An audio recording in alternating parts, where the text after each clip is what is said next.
Johannesburg is well on its way to becoming a smart city, working energetically towards creating the strategic infrastructure for a city-wide broadband network.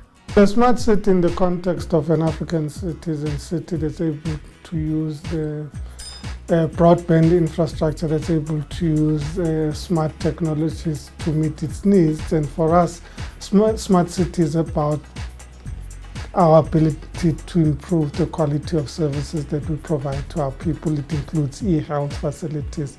It includes ensuring that we can improve the quality of services of our people from customer interface, customer interaction, and the ability to provide a feedback loop in our customer interface systems. The city's world-class infrastructure, digital roadmap, and economic attractiveness have certainly charmed submarine cable operator Seacom. The CNBC Africa team chatted with the company's chief development officer at their branch in Fourways, Johannesburg. Johannesburg is just such a beautiful city. It's really large from a market perspective, and we make pretty substantial fixed cost investments, and we'd like the robustness of the market. When you make those kinds of investments, you want to know that there's a market that can absorb it. So that was our primary reason. But beyond that, we're a global organization, and there's just so many of our partners travel from the rest of the world to come and visit us. And I judge a city on my trip from the airport to the hotel. And with Johannesburg, with the Gautrain and with Uber, that just works. It's a really pleasant experience. And furthermore, our restaurants, our entertainment, our world-class hotels, it all just makes this a global city. I think Africa's capital markets are really based here in Johannesburg. So if one's looking to raise debt or whether it's equity, Johannesburg is the place for that. But more so, in our industry, which is very technologically focused, we need techno skills. And in my mind, all of our professional, really intense technical skills are based here in Johannesburg, and that makes our business a lot more secure. At Seacom, we're just passionate about the internet, and it's not just a product that gets traded and sold. The access to the internet gives rise to growth in an economy. It helps people get educated and develop themselves. So I think from a business perspective at the same time, especially for multinationals, access to high-speed internet enables them to trade more effectively, remain connected with their staff, and so with other offices.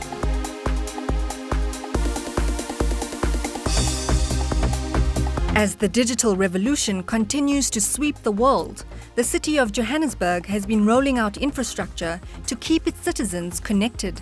But it's also about ensuring that people are able to gain access to technology.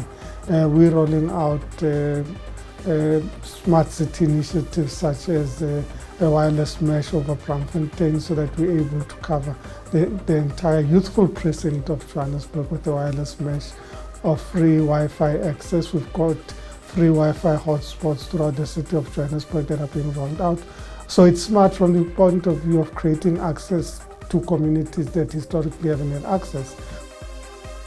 I use the Joburg free Wi-Fi at the Joburg Theatre Park. Yeah. Okay, and how often do you use it? I go there every morning. Yeah. And what do you use it for?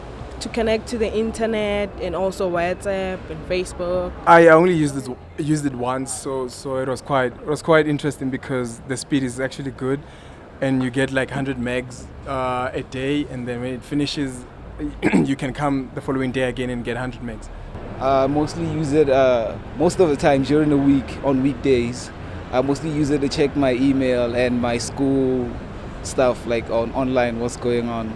I found out from a friend just, when I came here, it's like, I was complaining about data, and he's like, why don't you connect to the Wi-Fi? And I'm like, is there free Wi-Fi here? He's like, everywhere. And I'm like, okay, cool, let me just connect. And like that, it connected. Actually, I just saw people sitting outside with their phones for a while, and then I asked them what they're doing, and they were like, oh, they were using Wi-Fi, and I'm like, it's free. And they were like, yeah. The speed is quite amazing. I can actually update my softwares and everything that I need to do with my phone. The speed is good, but when you're closer to the offices, when you're closer to the bandwidth, I think it would be better if they extended the bandwidth, the radius, so it could be stronger on the outskirts of the city. It was quite good actually. I was surprised because it's a city thing, so I thought everyone is connected, so the speed would be a bit slower, but it was quite good. It made a big difference because usually I go to school to check my email and what's going on Facebook or social media. But since I discovered the Wi-Fi, I just need to be somewhere in the streets. I don't really have to go to school. For my internet cafe, it's going to make a loss. And but for me, myself, I love the internet. But yeah, it's going to make a big difference for me because I love to stay connected on Facebook, Instagram, and I also download my slides on using the Wi-Fi. I would like to see more like Wi-Fi routers, like everywhere you go, like in buses too, and robots, everywhere.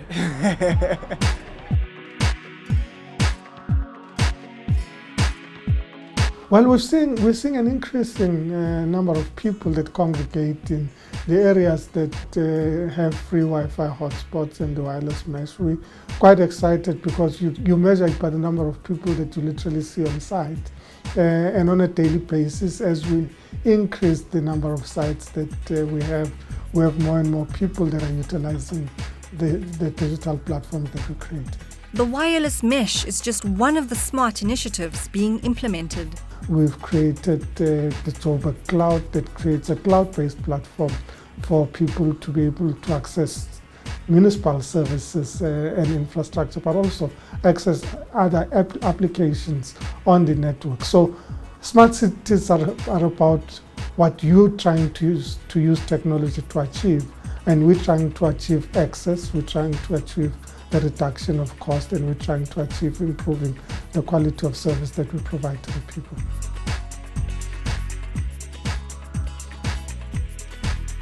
We installed smart meters, and we're using smart meters to deal with improving the quality of our bills so that people have reliable billing information on real-time information of their bills, but they are also able to use their smart meters to be able to manage their own utilities in the home, because through smart meters you're able to track your own utilities in the home. You're able to reduce the infrastructure that you use even inside your own home. So you would be able to switch off your geyser from your smart meter. You'd be able to switch off your pool pump from your smart meter.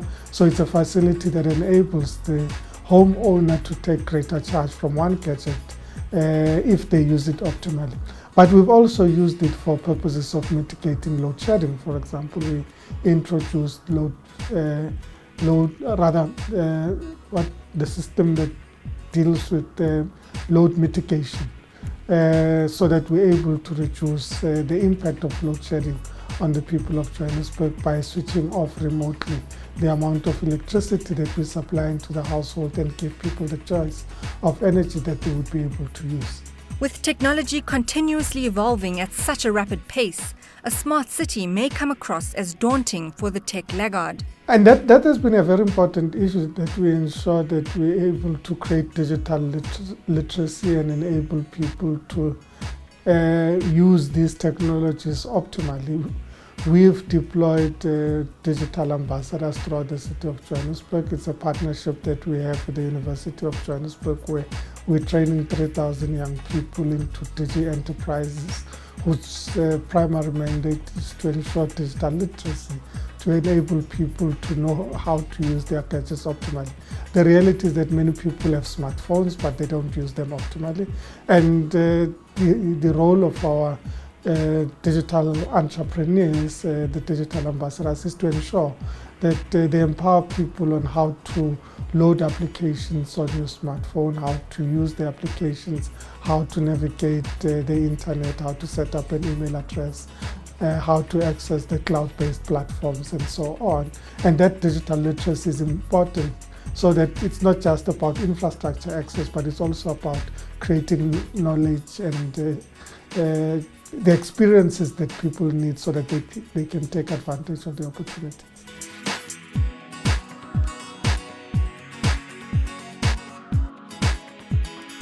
We've got a number of partnerships, amongst others with SAP, where we're training SAP certified graduates so that they're able to access SAP facilities. We're also creating a platform from a Microsoft point of view for people to be able to access skills, and we're also working with IBM. So establishing relationships with, in particular, technology companies that are able to, multinational technology companies that are able to take advantage of the skills that we're generating in the city of Johannesburg, and that creates competitiveness for the city. It creates competitiveness for the enterprises themselves because they compete with their counterparts internationally for more and more business. And in this way, we're able to get co-benefits, so to say. CCOM's Suvir Ramdani gives us his outlook for the immediate future of broadband infrastructure in Johannesburg. In the next 5 years, it's going to be fibre, fibre and more fibre. So whilst Johannesburg has a tremendous amount of fibre deployed into key areas, as well as LTE, which is high-speed wireless, we will need more of it. And I will see that over the next 5 years, fibre will be deployed into further areas of Johannesburg. But more so, once it's deployed into those areas, it'll also come into our homes. And then we'll begin to use the internet differently.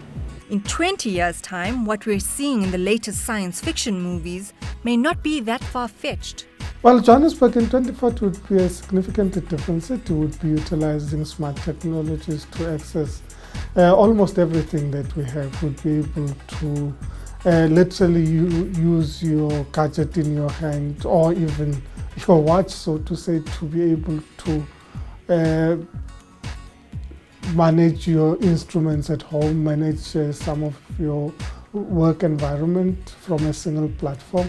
And it's more about the integration of platforms. A lot of this would be based on new technologies, and with the evolution of technology, the world is an oyster, so to say, because it's about the new applications that are coming on board and more people being able to generate their own applications and being able to utilize and deploy them in the city in ways that they find useful in the city. So it would be a technology service city.